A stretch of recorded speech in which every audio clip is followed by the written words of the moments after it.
estudiando de los capítulos 10 al 18 de nuestra confesión. Capítulos del 10 al 18, y lo estamos estudiando dividido en dos partes. El día de hoy vamos a hablar de la primera parte. Lo que decíamos la clase pasada, que se conocen como las bendiciones pactuales. Vamos a hablar de estas bendiciones pactuales, hermanos, para empezar a entender un poquito más de lo que habla esto. Las bendiciones pactuales, hermanos, son lo que abarca lo que es capítulo 10, llamamiento eficaz. No, esa es la diferencia, hermanos. ¿Sí? Esa es la diferencia. Recordemos que hay dos, dividimos en dos secciones del 10 al 18. ¿Sí? Lo que es el llamamiento eficaz, la justificación, la adopción y la santificación son aquellas que se conocen, hermanos, como bendiciones pactuales. ¿Sí? 10, 11, 12 y 13. Del 13, hermanos, del capítulo 13 al 18, son lo que se conoce como gracias pactuales. ¿Sí? Hay su razón, hermanos. Recordemos, la semana pasada estuvimos hablando sobre lo que es ciertas terminologías acerca del pacto, hermanos. Ciertas terminologías, hermanos, que hacen referencia a esto.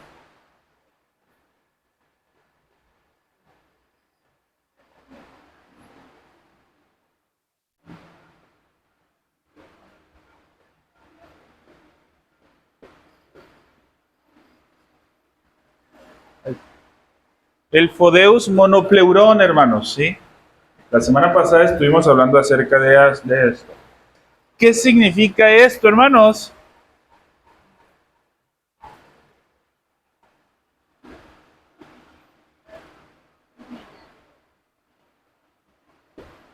Pacto unilateral. Esto es el pacto unilateral. Las bendiciones pactuales, hermanos, las entendemos dentro de lo que es el pacto unilateral. ¿Qué son estos, hermanos?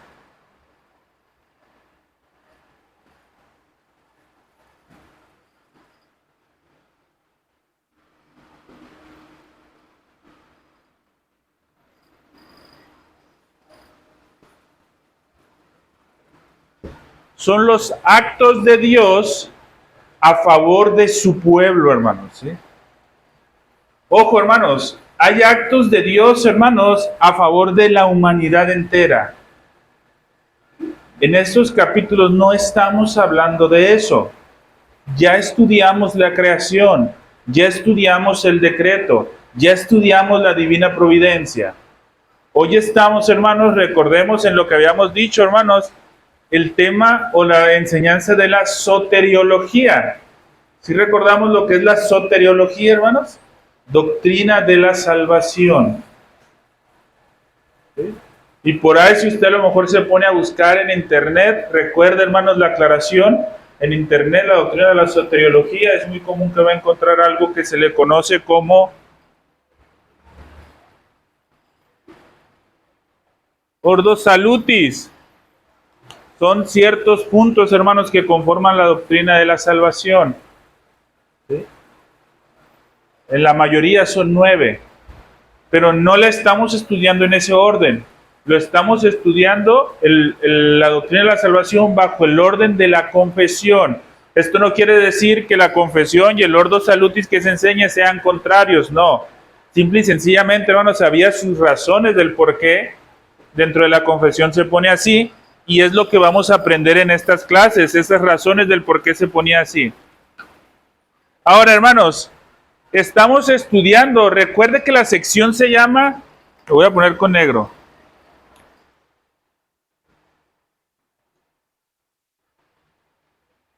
las secciones del pacto. Todo lo que estemos estudiando habla acerca del pacto, hermanos, ¿sí? ¿Sí? Todo lo que estamos estudiando habla acerca del pacto. Capítulo 7 del pacto define lo que es el pacto de gracia.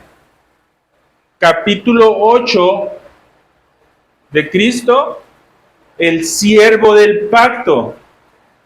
Capítulo 9 del libre albedrío, el marco conceptual bajo el que se desarrolla ese pacto y los estados del hombre. Del 10 al 20 habla de bendiciones, gracias y medios para recibir ese pacto. Hoy estamos en bendiciones, ¿sí? En esa parte de bendiciones, hermano. Entonces, entender el pacto unilateral, ¿sí?, nos hace que nosotros veamos el pacto,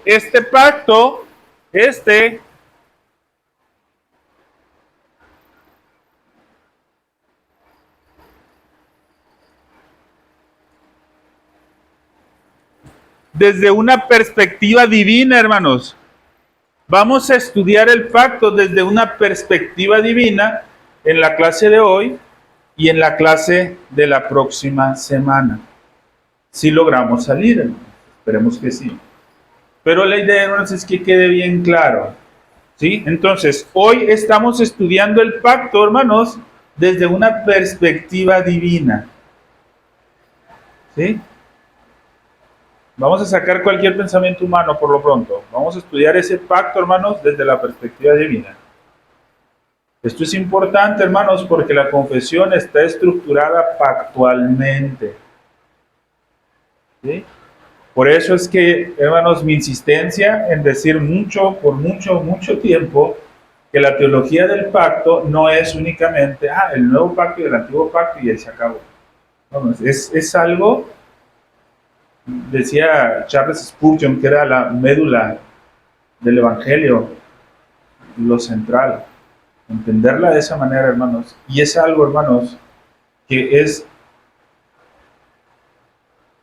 algo difícil. Pero, hermanos, vamos a irlo entendiendo de esa manera. Ok, entonces, hermanos, vamos a estudiar el pacto unilateral, las bendiciones pactuales, que son los actos de Dios a favor de su pueblo, porque se presentan desde una perspectiva divina. Hasta ahí, hermanos, ¿estamos claros? ¿Sí? Les voy a leer algo, hermanos, que en el diccionario de Richard Muller, el diccionario teológico, habla referente al pacto de gracia. ¿Sí? Dice, el pacto de una sola parte o unilateral. El pacto que fue concebido por Dios y que muestra su voluntad a la humanidad. Entonces, ¿qué es esto, hermanos? Es aquel pacto que fue concebido por Dios y muestra su voluntad a la humanidad. Puesto que el fundamento de todos los pactos divinos, ¿sí se acuerdan cuáles son los pactos divinos? Esto es ir entendiendo teología del pacto, hermanos. Los pactos divinos, ¿se acuerda alguien cuáles son? Efesios, los pactos de la promesa. Díganme uno, aunque sea uno para saber que sí. Pacto noéico. Ya de ahí salieron todos, hermanos, ¿sí? Esos son los pactos divinos, hermanos, ¿sí? Dice, puesto que el fundamento de todos los pactos divinos es la voluntad eterna de Dios y el propósito de todos los pactos es en última instancia el cumplimiento de la voluntad de Dios para la gloria de Dios solamente, los pactos de Dios, tanto el fodeus operandum, recordemos, foedeus, pacto, operandum, la misma palabra casi lo dice, hermanos, obras, ¿sí? Como el fodeus gratiae, la misma palabra también, hermanos, es latín, gracia, son declaraciones de la voluntad divina para el hombre y por lo tanto unilaterales, tanto el pacto de obras como el pacto de gracia, siendo la revelación, hermanos, de Dios, ¿sí?, son en ese sentido pactos unilaterales. esto que estamos estudiando. Son unilaterales en lugar de ser pactos arreglados por el mutuo consentimiento de las partes para su beneficio. Pero ojo, aunque los pactos incluyen a los seres humanos y son para su beneficio, ellos no tienen parte en el arreglo de los términos de los pactos.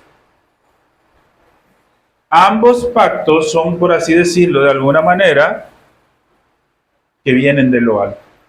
Pacto de obras y pacto de gracia. En ese sentido son unilaterales. Vienen de Dios. Dios, hermanos, en ningún momento se puso a negociar con Adán. No. Él llegó y le presentó el pacto y así va a ser. Y así tiene que ser. ¿Sí? En ese sentido, hermanos, el pacto de obras es unilateral. ¿Sí? Poco a poco vamos a ir viendo, hermanos, cómo en ciertos aspectos cambia o se va o gira hacia el bilateral. Pero en un inicio, hermanos, es unilateral, solamente de Dios. ¿Sí? Nadie más interviene, los hombres no intervienen.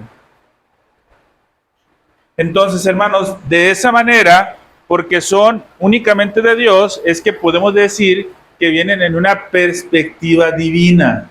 Los tenemos que ver desde ese punto, desde la perspectiva divina. Y aquí nos muestran esos primeros pasos. Voy a borrar aquí, hermanos, ¿eh?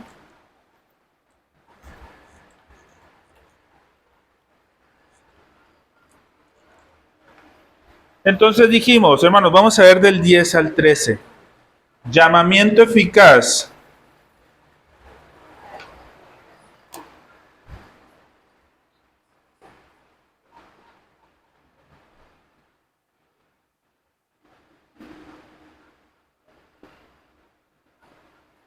Le voy a poner una pregunta aquí, hermanos. Es necesario que la pongamos porque prácticamente resume. Si toman notas, hermanos, va a ser muy interesante, hermanos. ¿Sí? El llamamiento eficaz, lo que tenemos que resaltar es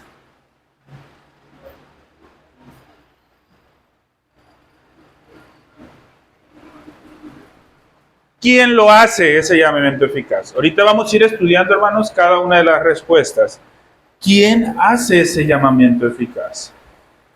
Aquí es donde nosotros tenemos que tener bien en claro, hermanos, la obra trinitaria de Dios. ¿Quién hace, quién efectúa ese llamamiento eficaz?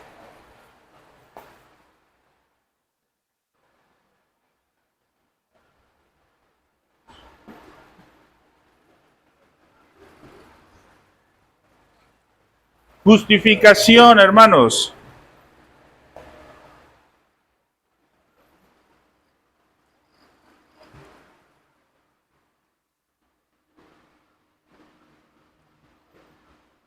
¿Quién es quien nos justifica? Estos dos, hermanos, son los que vamos a ver el día de hoy. Para el próximo domingo, hermanos, si logramos salir con estos, vamos a ver la adopción y la santificación. Pero el día de hoy, hermanos, vamos a buscar, hermanos, entender y comprender lo que es el llamamiento eficaz y la justificación. Vamos a buscar responder a estas preguntas, hermanos. ¿Quién hace el llamamiento eficaz? ¿Y quién es el que nos justifica? ¿Sí? Como parte de estas bendiciones pactuales. Y vamos a hacer ciertos razonamientos en esto, hermanos, o ciertas afirmaciones. No, las voy a dejar ahí, voy a escribirlas acá abajo lo demás. No, bueno, pues sí lo voy a borrar. Esto no. Vamos a iniciar con el llamamiento eficaz. Aquí quiero hacer una aclaración, hermanos, antes de iniciar.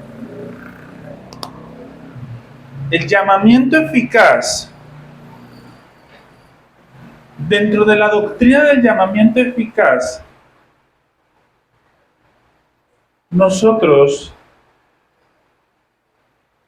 forzosamente, hermanos, tenemos que hablar de la salvación de los niños. Sin embargo, hermanos, por cuestión del entendimiento principal, no vamos a tocar el tema a profundidad hoy, únicamente de forma muy general.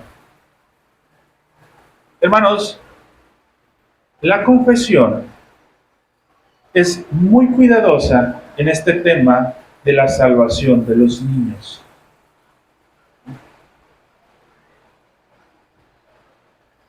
Es muy cuidadosa en el tema de la salvación de aquellos que están completamente incapacitados para ejercer una respuesta a lo que demanda el Evangelio. Es decir, el creer y el arrepentirse. La confesión es muy cuidadosa en eso. ¿Por qué es muy cuidadosa, hermanos? Porque la Biblia, en muchos casos, recordemos que guarda silencio. Y hay ciertos casos que la confesión lo ve como un misterio que a Dios no le ha placido revelar. ¿Sí se dice correctamente placido? ¿Sí es la palabra correcta? Ok. Que a Dios no le ha placido revelar. ¿Sí? Y una es la salvación de los niños. Podemos llegar a X y Y conjeturas, hermanos, de la salvación de los niños. ¿Sí? Textos quizás más famosos, hermanos, cuando nuestro Señor Jesucristo le dice, dejan a los niños venir a mí, porque de los tales es el reino de los cielos. Y muchos argumentan este texto a favor de la salvación de infantes. Pero ese texto no está a favor de la salvación de infantes. No está hablando, hermanos, de la salvación de infantes. Está haciendo referencia, hermanos, al nuevo nacimiento. De forma muy general, hermanos, te lo puedo decir así. La confesión dice, los niños, si usted lee, hermanos, en el capítulo del llamamiento eficaz, hay un párrafo que inicia así, hermanos. Los niños elegidos. ¿Verdad? No recuerdo si es el 3. ¿Sí? Párrafo 3. Los niños elegidos, dice. Confesión de Westminster dice lo mismo, hermanos. Los niños elegidos. Sin embargo, unas ediciones posteriores a la Confesión de Fe Bautista omitieron esa palabra de elegidos. Sin embargo, dentro de las enseñanzas, hermanos, ni uno ni otro, porque cuando dicen los niños elegidos, muchos piensan es que sí hay unos niños elegidos. Y hay unos niños que no son elegidos. Ese es el pensamiento de muchos. Pero ninguno de los confesores, que redactores de la confesión, tenían ese pensamiento para un lado o para el otro. Hacían lo mismo que la confesión. Muchos lo leían los niños elegidos, como diciendo, todos los niños son elegidos. Otros leían como diciendo, dentro de los niños hay unos elegidos. ¿Sí notamos la diferencia? Pero la razón, hermanos, por la que escribían de los niños era porque en aquel tiempo había muchas muertes de niños. ¿Sí? Y la enseñanza era, mira, pase lo que pase con el infante, aférrate en el ser de Dios. ¿Dios es misericordioso? Sí. ¿Dios es justo? Sí. ¿En su misericordia va a hacer justicia con los niños? Sí. Haga lo que haga, Él va a hacer justicia. Esa es la enseñanza, hermanos, de la salvación de los infantes. Y pasa lo mismo con aquellas personas que están incapacitadas para creer. ¿Qué es una persona incapacitada para creer? Hermanos, aquellos que tienen ciertas dificultades o enfermedades, que no tienen un razonamiento en sí mismos, y a lo mejor ya son adultos. Ahora, hermanos, lo que es una realidad, hermanos, porque la disputa está entre la regeneración. Todo aquel que sea salvo necesita ser regenerado. Y muchos dicen, pero entonces, ¿cómo se van a salvar los niños si la regeneración únicamente se da por medio de la palabra?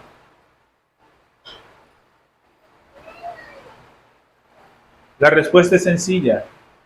Una, Dios guarda silencio en ese aspecto. No da un solo ejemplo de un niño regenerado.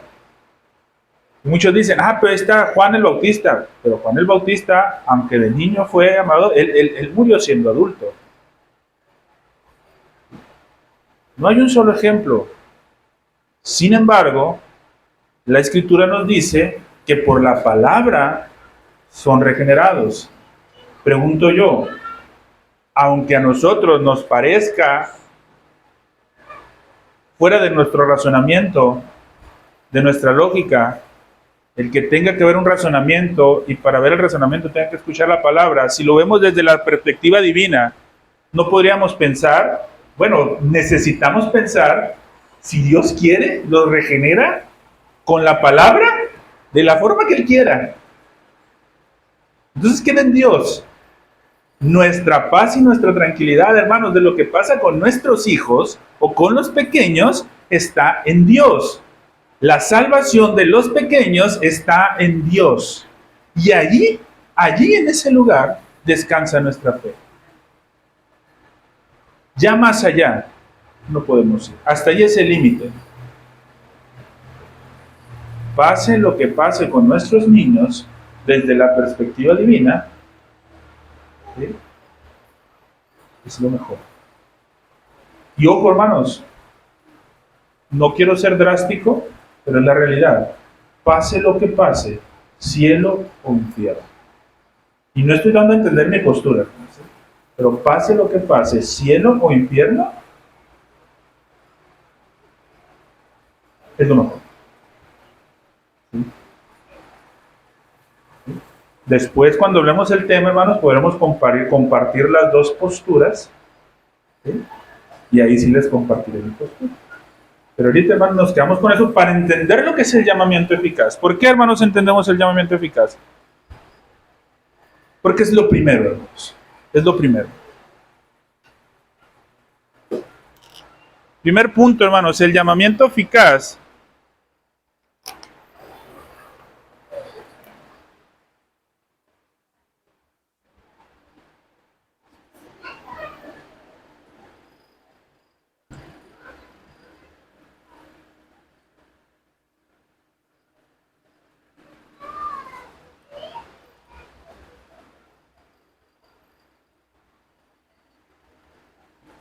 El llamamiento eficaz, hermanos, ocurre siempre por medio de la palabra y la regeneración.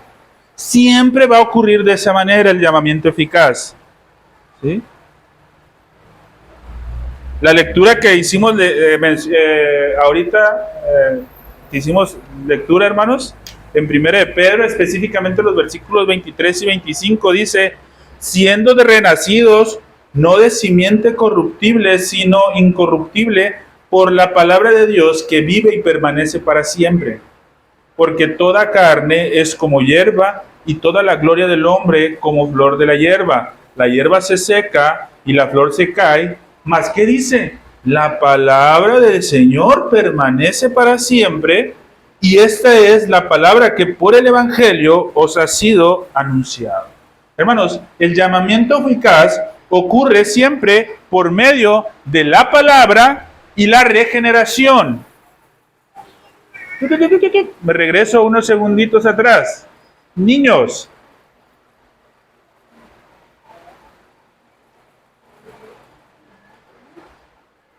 aquí. Humanamente hablando, ¿cómo? No sé. Yo estoy seguro, hermanos, que Alejandro y Verónica, si no es así, vamos a tener una plática seria, ¿verdad, pastor? Desde ahorita, ellos ya le están hablando de la palabra a su niño. Si no es así, los va a regañar. Sí, hermano. Y a mí me llama la atención porque es por la locura de la palabra, de la predicación, que se consigue que esa regeneración se dé siendo siempre voluntad de Dios a través del Espíritu Santo. Es decir, si Dios hace ese llamamiento eficaz, no lo hace por otro medio que no sea por el Evangelio.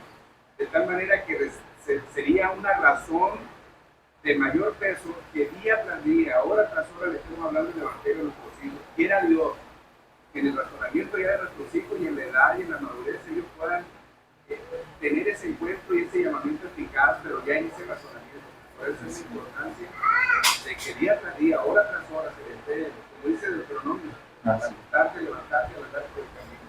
Así es, hermanos. Entonces, es la única forma, hermanos, de la forma en la que va a llegar ese llamamiento. ¿Sí? ¿Quién es el único que lo puede hacer? El Espíritu Santo, hermano. Dios. ¿Sí? En su actividad trina, el Espíritu Santo. Pero es Dios. Entonces tenemos, hermanos. Ahora, hermanos, siempre ocurre, como les digo, por medio de la palabra y la regeneración.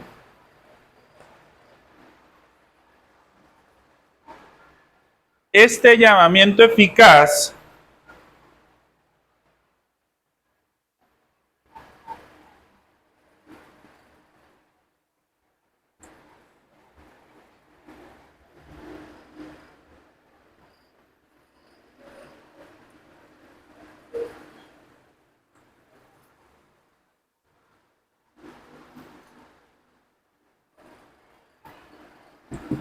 ojo, algo muy importante, hermanos. Este llamamiento eficaz es diferente al llamamiento general del Evangelio. No podemos confundir esto, hermanos, ¿sí? Son dos cosas diferentes. Mateo 22:14 nos dice, porque muchos son, ¿qué? Los llamados. Y luego dice, ¿pero qué? Pocos son los elegidos. Hay un llamado general, hermanos. El llamado general del Evangelio es arrepiéntete y cree en el Señor Jesucristo. Ese es un llamado general que se hace a todos. Y no debemos de confundirlo con ese llamamiento eficaz. ¿Por qué, hermanos? Porque si confundimos ese llamado general con el llamamiento eficaz, lo que vamos a hacer es estar no haciéndolo eficaz.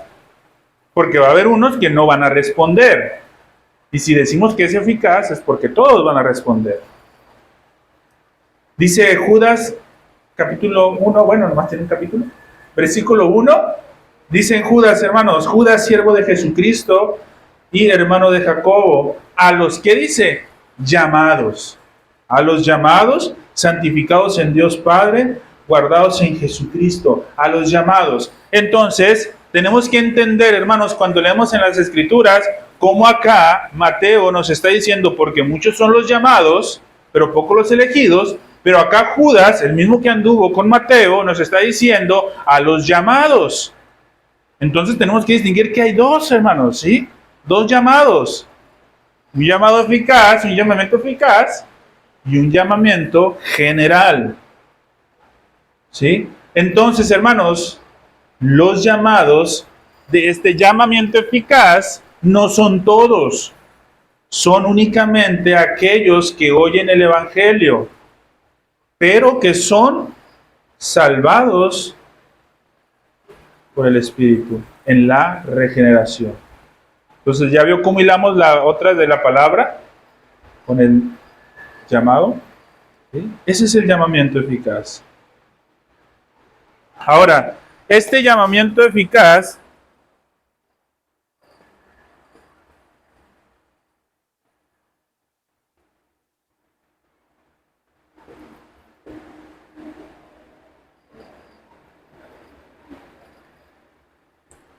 es antes de cualquier obra humana, hermanos. Ese llamamiento eficaz se tiene que dar antes de cualquier obra humana. ¿Sí?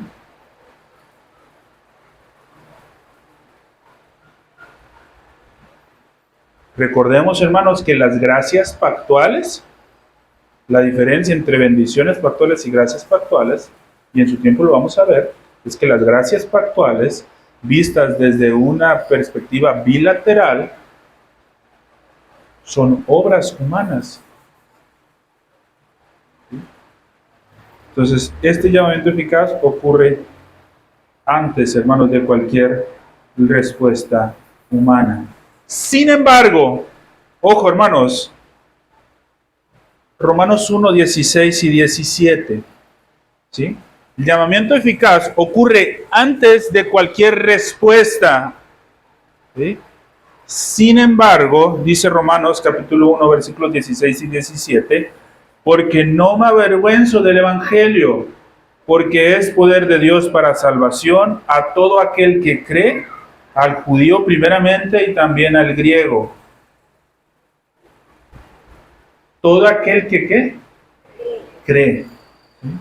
Porque en el Evangelio la justicia de Dios es revelada por fe y para fe, como está escrito, más el justo por la fe vivirá. Entonces, hermanos, con esto, ¿qué quiero decir? El llamamiento eficaz ocurre antes de cualquier obra. Sin embargo, después del llamamiento eficaz, inmediatamente viene la obra humana. ¿Sí? ¿Por qué? Porque es eficaz. Un llamado que no responde eficazmente, que no responde inmediatamente, entonces no es eficaz. ¿Sí?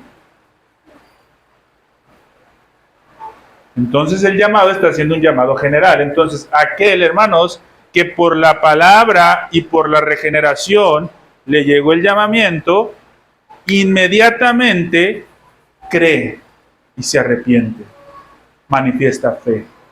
Inmediato, hermanos, inmediato. No es de que, es que apenas está como creyendo. No, hermano. Y vivámoslos cada uno en nuestra conversión, hermano.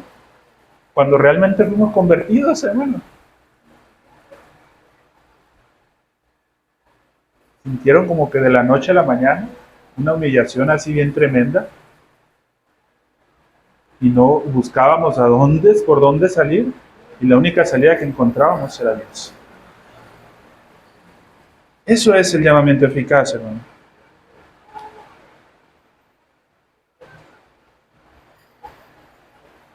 Ahora, hermanos, el llamamiento eficaz está siempre relacionado con la elección de Dios.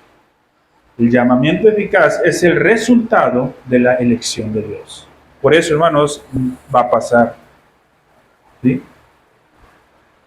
Imagínense, hermanos, que aquel poder tan maravilloso que, como lo enseña el Salmo 29, gobierna la naturaleza con el solo poder de su palabra, con su voz. Imagínense que ese no pueda hacer posible la redención o la salvación. Es imposible imaginar eso, hermano. Por eso el llamamiento eficaz se va a cumplir. El llamamiento eficaz, hermanos, la palabra de Dios en ese llamamiento eficaz crea infaliblemente la respuesta que requiere ese llamado, y esa respuesta es la fe. ¿Sí? Hasta aquí, hermanos. ¿Entendido? Lo obra el Espíritu Santo, hermanos, por medio de la palabra y la regeneración. Es diferente al llamado general del Evangelio y es antes de cualquier obra humana. Y si le queremos agregar otro punto, hermanos, está íntimamente relacionado con la elección. Y un último, hermanos, tocando el tema de la salvación de infantes. El llamamiento eficaz es personal. Es decir, hermanos, hermana Saraí, sus hijas no van a ser salvas porque usted es salva. Es personal, cada una de ellas. Beto igual con Eliel. Alejandro igual con tu niña. Con cada uno de nosotros, hermanos. ¿Sí? El llamamiento eficaz es personal, no es familiar. ¿Sí? Y nunca ha sido familiar, hermanos. Porque muchos van a decir, pero en el Antiguo Testamento sí era. No, nunca ha sido así. Siempre ha sido personal. Vamos a entrar ahora, hermanos, a la justificación.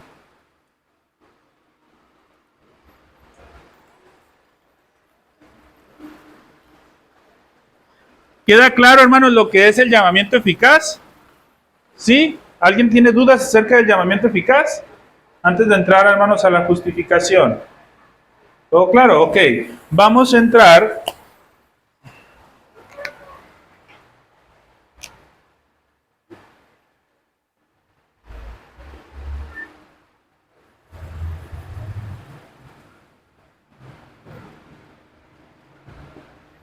de la justificación. Hermanos, pregunto, responda usted.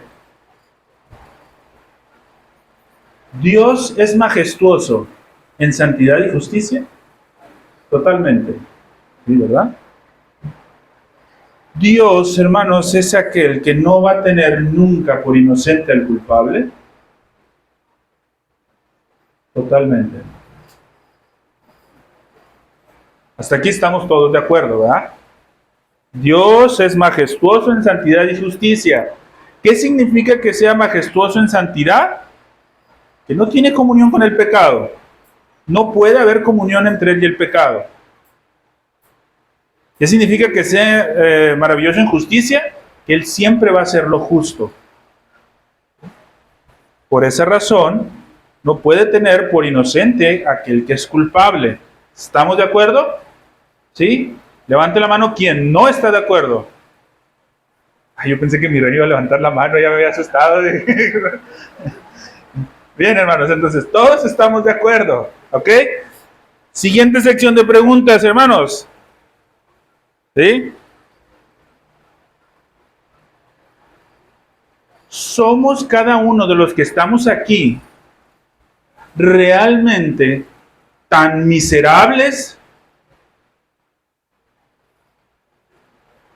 Y póngale la palabra que usted quiera ponerle más fea que se venga a su mente. Por el pecado, que realmente cada uno de los que estamos aquí merecemos la paga de ese pecado. ¿Somos realmente así? ¿La humanidad es realmente así? Sí, hermanos, sí lo somos. Ahorita vamos a ver por qué, hermanos, entendemos la justificación y por qué podemos decir así, pero no. ¿Sí? Nosotros sí lo somos, hermanos. Cada uno de nosotros seguimos pecando. El que no es convertido, hermanos, merece totalmente, justamente tiene la condenación en el infierno. ¿Sí? Entonces esto, hermanos, aquí está la clave, hermanos, ¿sí? Aquí está la clave, hermanos. Quien ha entendido esto es porque, bueno, quien analizó esas preguntas en su mente y tiene la seguridad de que la segunda puede decir, no voy al infierno. Ojo con lo que estoy diciendo. Yo no voy al infierno. ¿Cuántos de los que están aquí, hermanos, tienen la seguridad de decir, yo no voy a ir al infierno? Levante la mano. ¿Los demás? ¿Tienen dudas? Hay que tomamos foto y ¿sí? Entonces, aquellos que levantaron la mano, hermanos, podríamos responder sin temor a la pregunta de ¿cómo puedo reconciliarme o ser justo delante de Dios?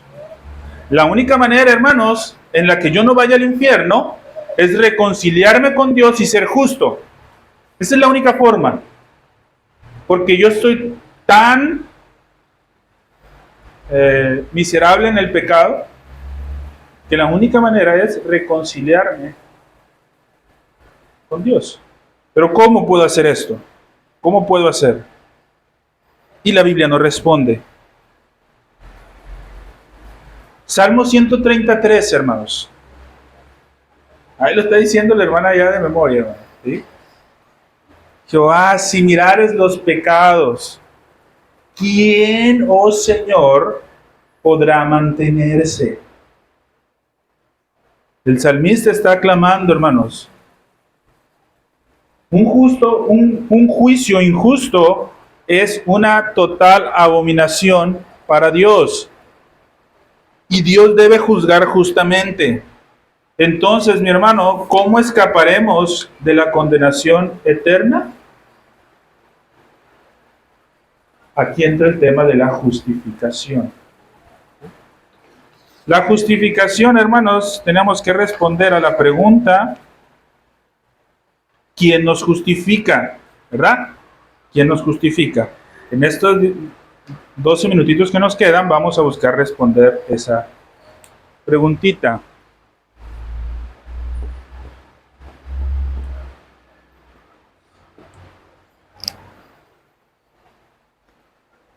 Y lo vamos a responder con la primera.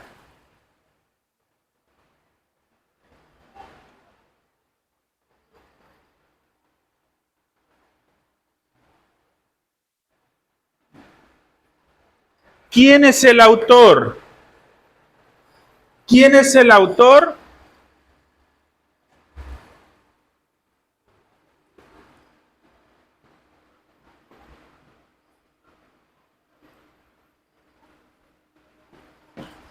¿Quién es el autor de nuestra salvación, hermanos?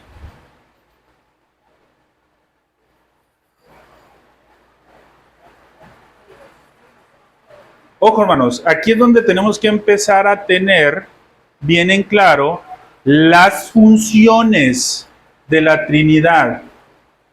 Recordemos las sesiones de la Trinidad, hermanos.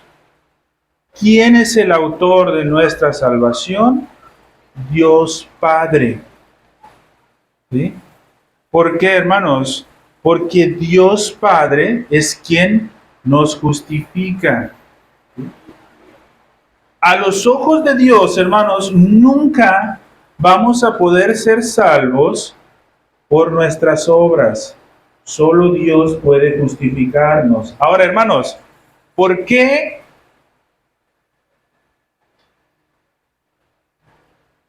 Entonces Cristo, ¿dónde entra? Él viene y hace la obra, aunque como el medio, pero el autor, Dios Padre. ¿Sí? Dios Espíritu Santo, ¿qué hace, hermanos? Esa obra de Jesucristo, como lo vimos en el llamamiento eficaz, la pone en nosotros. Y ahí entra la función de la Trinidad. Eso es lo que tenemos que tener bien en claro, hermanos. Pero el autor de nuestra salvación es Dios Padre. ¿Sí? Ahora, sabemos que el autor de nuestra salvación es Dios Padre, porque es quien nos justifica. ¿Sí? Pero, ¿qué significa esto?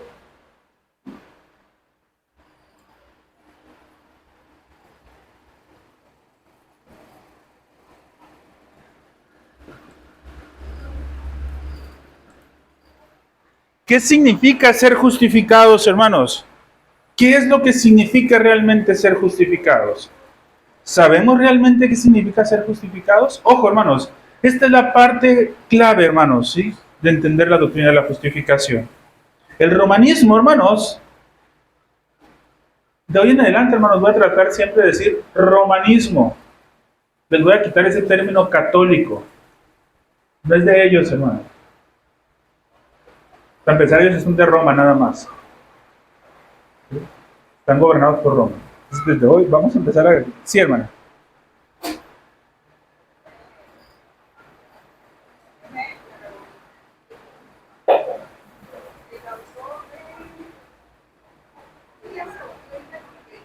Ah, ok.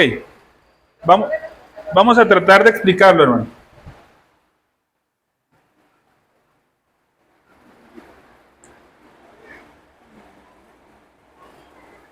Es importante, hermanos, que si tienen dudas, sean mínimas, paren y digan, porque si no, después vamos a tener problemas, ¿no?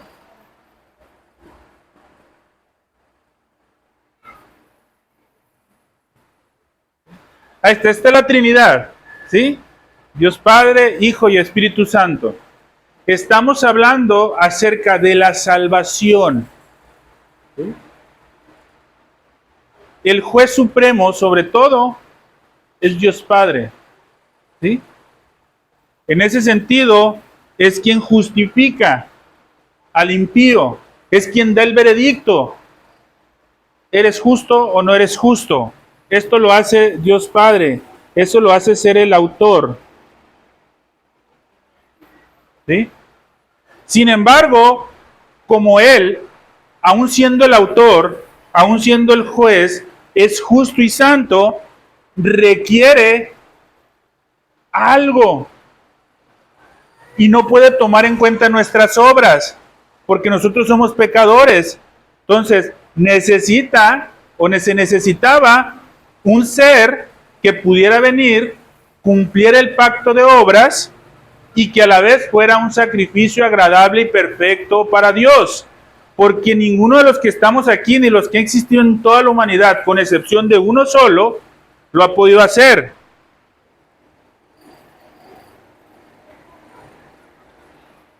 El medio para satisfacer esa ira, esa ira que tenía el autor, el medio para poder justificarnos es Cristo. ¿Sí? Cristo viene y hace la obra, hermanos. Recordemos cuando hablamos acerca de Cristo el mediador, hace la obra siendo Dios y siendo hombre. Esas dos naturalezas en una sola persona. ¿Sí?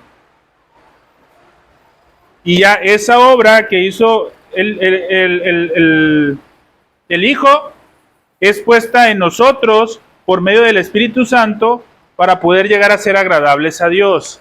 Es decir, el Espíritu Santo obra en nosotros, ¿sí? Ese llamamiento eficaz que vimos anteriormente, que por medio de la palabra nos regenera, nos arrepentimos y creemos, y de esa manera nosotros podemos ser justificados delante de Dios. ¿Estamos?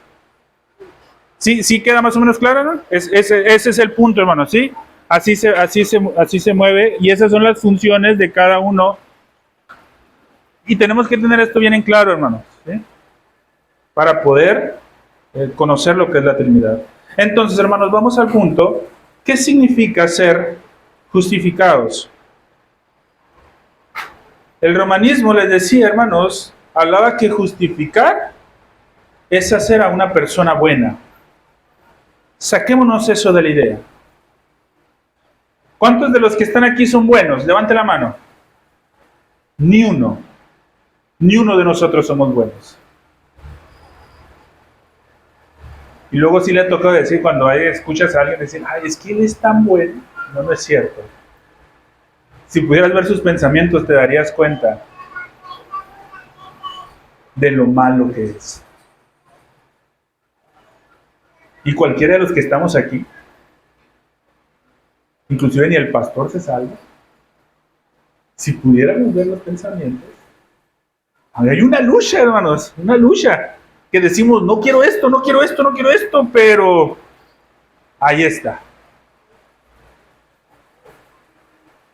Y si hubiera esa lucha cuando alguien hace algo que no nos agrada del todo,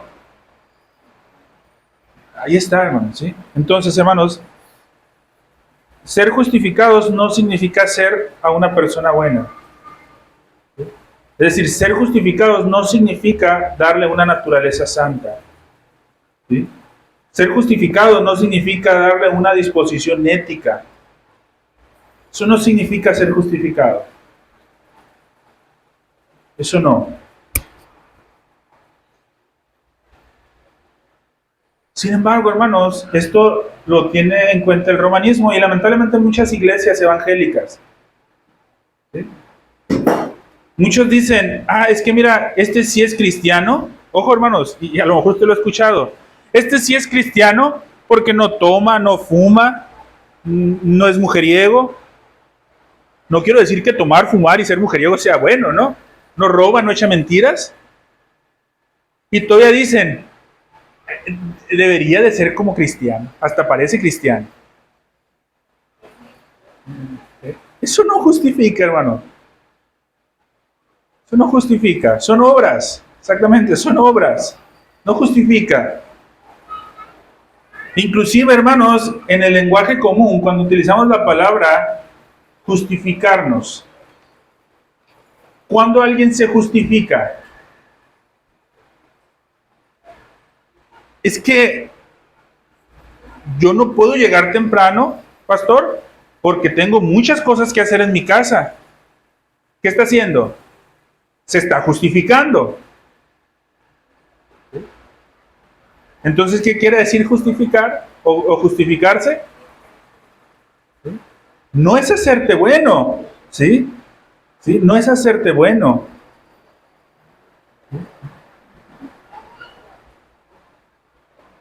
Estamos, hermanos, en alguna forma tratando de pronunciarnos justos, pero en nuestro ser no es justo. Es decir, yo voy y presento una excusa que trato de que me justifique, pero en sí no lo es. Entonces, cuando hablamos de justificación, hermanos, tenemos que entender por ahí. Lo mismo pasa con la palabra condenar, hermanos. Cuando alguien es condenado, en el sentido hermanos, cuando alguien es condenado, no significa necesariamente que sea malo. Y me va a decir, no, hermano, sí, eso sí, mentiras. Cristo fue condenado.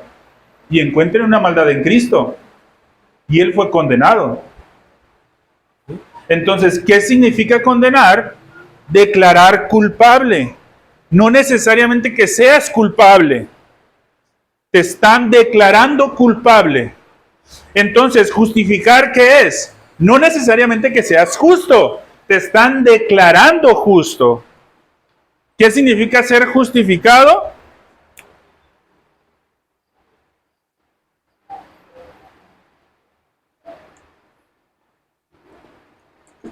Entonces, ese autor, que es Dios, y voy a tratar de terminarlo esto, hermano, para no quedarnos en lo último, ya estamos terminando. Ese autor, que es Dios, te ha declarado justo. ¿Te ha hecho bueno? No, te ha declarado justo. ¿Sí? Ahora, hermanos, vimos el significado común. Vamos a ver ahora, bueno, entonces cerramos. La justificación no es un cambio en nosotros, es un veredicto. Es un veredicto sobre nosotros. Entonces nosotros somos justificados no porque hayamos sido cambiados a bueno, sino porque se dio un veredicto. El autor dio un veredicto. El significado redentor, hermanos, ¿sí? Porque ese es el significado común de justificar. Pero el significado redentor, hermanos, va un poco más allá. ¿Sí? ¿Por qué decimos ahora, hermanos? ¿Cuántos de los que están aquí podemos decir, y esta sí es pregunta un poquito más complicada, creo yo, hermanos, ¿cuántos de los que estamos aquí podemos decir, yo soy justo? Ahora son muy poquitos, hermanos, ¿sí?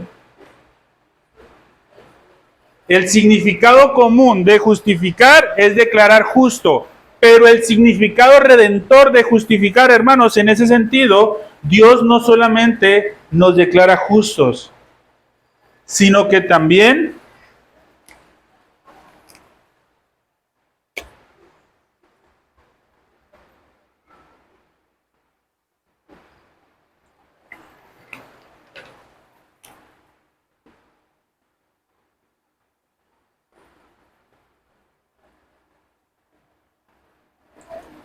nos constituye justos. Esa es la diferencia, hermanos.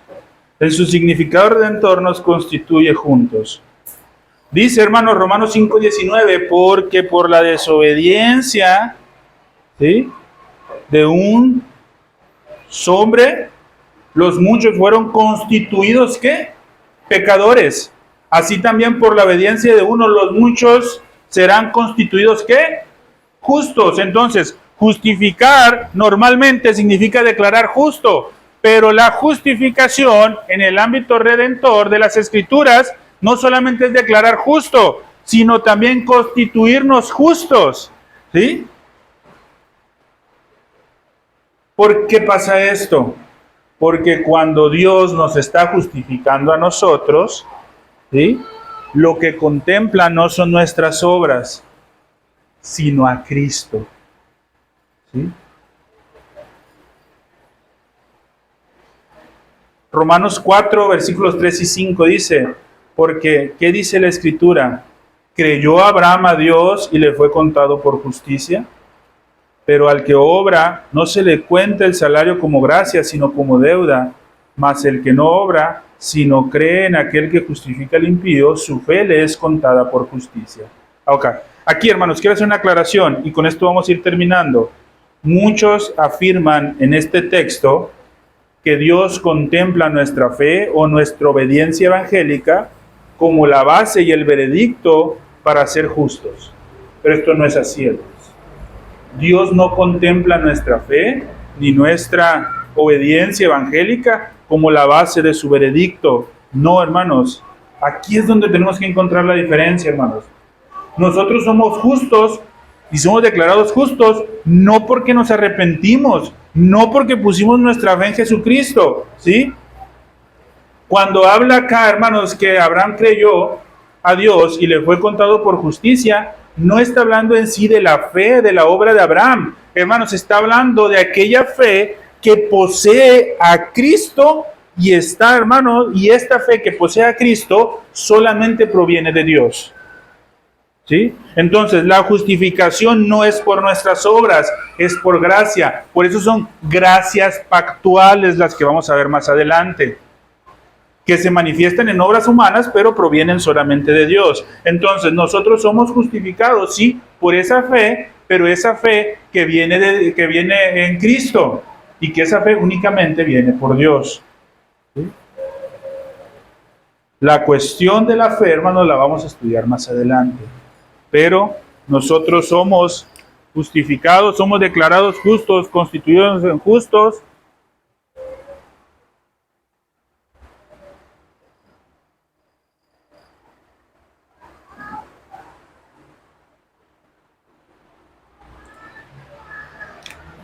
La fe en Cristo, que es un don de Dios. Entonces, aquí, hermanos, vimos los dos puntos. ¿Se dan cuenta que vimos únicamente desde la perspectiva divina? No hay nada humano. ¿Sí? Bien, hermanos, aquí vamos a terminar. Si alguien tiene alguna duda, hermanos, me lo hace fuera, porque ya nos pasamos por 5 minutos, pero quería que quedara terminada, hermanos, los dos temas de la justificación y la santificación. Yo les recomiendo, hermanos, que usted siga leyendo su confesión. No podríamos abarcar todo el tema, hermanos, sería muchísimo. ¿Sí? Pero, hermanos,